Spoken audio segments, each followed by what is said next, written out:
Ada beberapa yang bertanya bagaimana merawat tanaman sehingga tanaman tersebut dapat terus tumbuh, juga dapat subur, makmur, aman, sentosa. Baik, saya coba mengulas satu demi satu ya. Kalau pengalaman saya selama ini, artinya berdasarkan pengalaman saya pribadi, tanaman itu hanya kita cari tahu karakteristiknya dengan dua cara aja. Pertama, apakah tanaman tersebut menyukai matahari atau sinar matahari langsung, dan apakah tanaman tersebut menyukai air, artinya air yang banyak. Nah, atas dasar dua tersebut, kita coba letakkan tanaman sesuai dengan karakteristiknya, karena letak tanaman menentukan prestasinya. Posisi menentukan prestasi tumbuh kembang tanaman.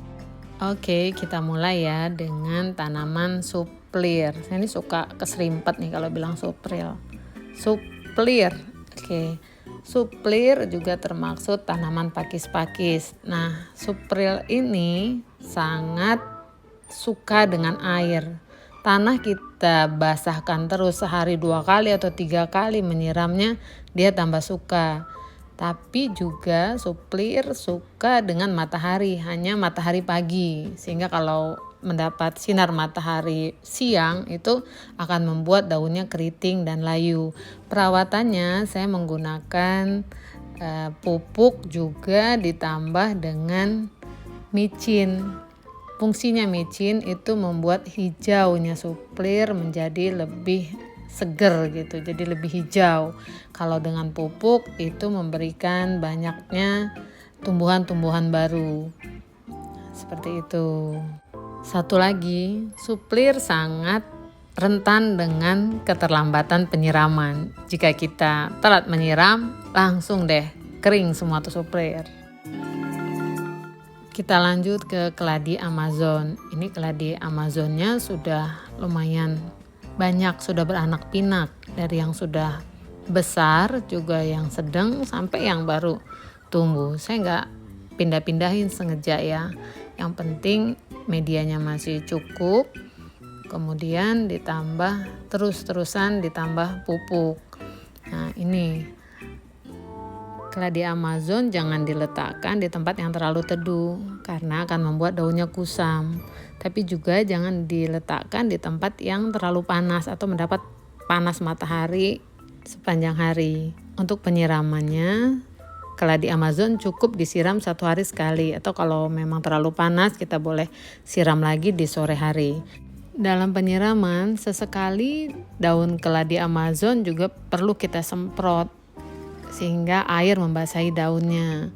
Dengan demikian akan memberikan efek yang baik untuk daun. Daun menjadi lebih segar dan juga tidak mudah layu. Nah, yang ini Alocasia silver. Cara perawatannya juga hampir sama dengan keladi Amazon. Dia tidak mau terlalu lembab, tapi juga nggak mau kering untuk pertumbuhan yang lebih baik. Dia ini termaksud cepat ya beranak pinaknya. Waktu saya beli di bulan Desember hanya 2 rumpun dan daunnya hanya 15. Saat ini sudah 50 lebih daunnya. Cara perawatannya, posisi jangan langsung kena matahari, tapi cukup mendapat sinarnya, bias sinar itu. 1 hari penyiramannya 1 kali. Dan media yang digunakan juga sama, hanya tanah dan sekam. Ini hampir semua media yang saya gunakan sama. Hanya memang untuk Alocasia dragon silver ini sering di ujung-ujung daunnya terlihat enggak bagus gitu. Nah, ini yang menjadi ciri khas bahwa Alocasia tersebut sehat walafiat begitu. Jadi kelihatan nih di pucuk-pucuk di ujung-ujungnya ya, ujung-ujung daun itu enggak patah dan ada sedikit warna hijau seperti itu.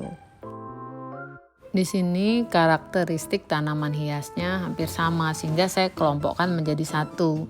Sama-sama nggak mau sinar matahari langsung tapi mau mendapat cahaya matahari yang cukup. Sehingga saya letakkan di teras dengan penempatan sesuai dengan kebutuhan matahari. Yang lebih butuh tempatnya ada di lebih depan. Anthurium siri. Anthurium siri adalah tanaman yang awet, yang tahan lama. Daun ini bisa sangat bertahan, gak layu-layu, tetapi ya itu asal penempatan dan perawatan kita sudah benar. Anthurium siri gak mau panas ya sama seperti tadi. Nih kalau panas daunnya jadi kering seperti itu, dan air sangat disukai oleh Anthurium siri. Dalam sehari kita siram 2 kali ataupun 3 juga nggak masalah. Tanahnya basah selalu itu lebih membuat daun Anthurium siri cepat tumbuh begitu. Tumbuh lagi yang baru, bahkan bisa tumbuh sekali banyak begitu. Untuk Calathea merak itu lebih sensitif terhadap panas dibanding dengan Anthurium siri. Jika panasnya berlebih, Calathea merak daunnya akan menggulung dan kering. Hanya saja pergantian daunnya lebih cepat. Jadi kalau jelek bisa kita pangkas, bisa kita gunting, daun-daun baru akan segera tumbuh. Hal yang sama juga dengan Calathea black lipstick.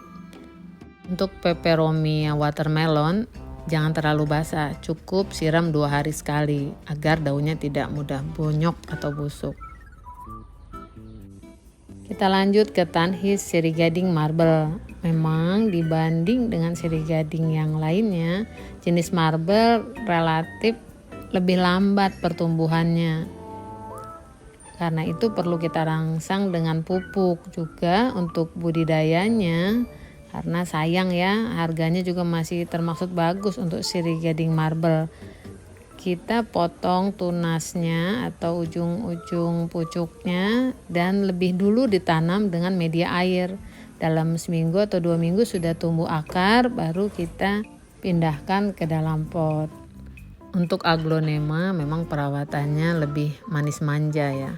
Karena itu saya penyiramannya nggak tergantung berapa kali sehari, tapi dilihat dari kebutuhan aja. Kalau tanahnya dirasa sudah kering, sudah perlu disiram, saya siram, ataupun kalau mau kita siram lebih sering cukup disemprot.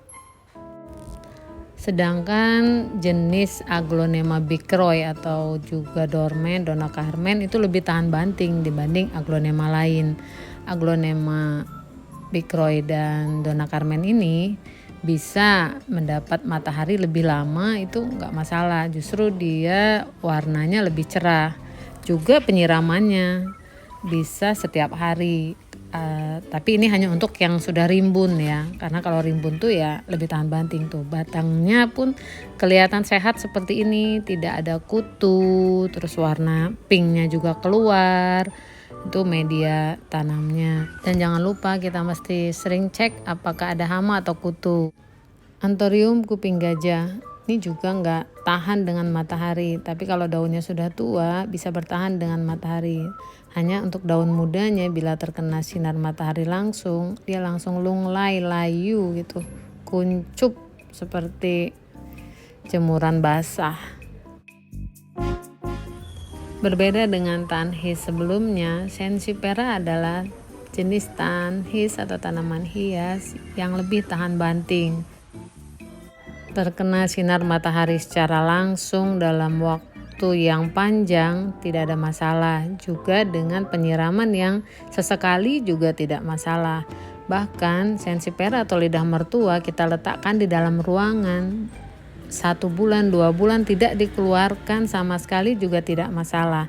Memang ini salah satu jenis tanaman pilihan ya untuk di indoor maupun di outdoor, karena ya tadi tahan bantingnya itu. Tapi walaupun begitu kita tentu tetap harus merawatnya. Ada juga yang bertanya tentang penyiraman, bagaimana cara menyiram tanaman hias Tanhis yang sudah berjumlah ratusan pot. Begini cara menyiramnya. Untuk hari-hari saya siram dengan menggunakan Teko penyiram tanaman. Ya seperti ini, menyiramnya sesuai dengan kebutuhan. Kita lihat di metannya, di media tanamnya, apakah sudah membutuhkan air. Sembari kita bisa pegang metan tersebut, kering atau masih lembab. Tetapi usahakan paling tidak seminggu sekali kita menyemprot tanaman tersebut, terkena juga daunnya, diguyur seperti ini, sehingga daun juga menjadi lebih segar, juga menghilangkan debu yang menempel di tanhis. Ini seperti mandi lah, sehingga tanhis kita tidak terlihat kusam dan segar secara alami. Dalam mengurus tanhis ini, saya menghabiskan waktu setiap harinya 2 jam sampai dengan 2 jam setengah. Biasanya saya lakukan setiap selesai sholat subuh dan saat pulang sore hari, saat pulang dari kantor, saya gunakan waktu sekitar setengah jam hanya untuk mengecek and recheck apakah ada yang butuh pertolongan secara cepat. Untuk tanhis yang menempel di dinding ataupun yang menggunakan rak dan langsung menempel di dinding, itu semuanya saya siram dengan cara mengguyur seperti ini, tidak menggunakan teko penyiram tanaman. Dan saya lakukan setiap 2 hari sekali, yaitu tadi, tapi juga saya lihat apakah sudah ada yang terlihat kering. Kalau sudah ada, langsung saya siram. Ini yang tidak kalah penting, yaitu pemupukan. Saya menggunakan pupuk full grow, pupuk organik. Pertanyaannya, mengapa menggunakan organik? Toh tanhis ini tidak ada yang kita konsumsi. Tetapi manfaat kalau kita menggunakan pupuk organik itu tidak merusak metan, tidak merusak media tanam kita, sehingga bisa berumur panjang. Kita tidak harus memindah-mindahkan tanhis kita bila tanah sudah dirasa tidak bagus. Berapa banyak pupuk yang digunakan dikira-kira saja, dan jadwalnya cukup sebulan sekali. Ini dia yang terlihat sepele tapi juga sangat penting, yaitu pemberian insektisida. Saya menggunakan Puradan. Ini berguna untuk membunuh dan mencegah adanya semut, cacing, serta serangga lainnya yang ada di media tanam kita, sehingga media tanam kita tidak dirusak oleh serangga-serangga tersebut. Banyaknya pemberian juga cukup kita kira-kira sesuai dengan dimensi pot yang kita gunakan. Kapan waktu penggunaannya? Kita gunakan bila metan pada tanhis kita sudah mulai membutuhkan itu. Begitulah persisnya cara saya merawat ratusan pot tanhis di rumah, terutama dalam hal 3 poin tadi, yaitu meletakkan tanaman hias, penyiraman, pemupukan, serta membasmi atau mencegah adanya hama atau perusak pada tanhis kita.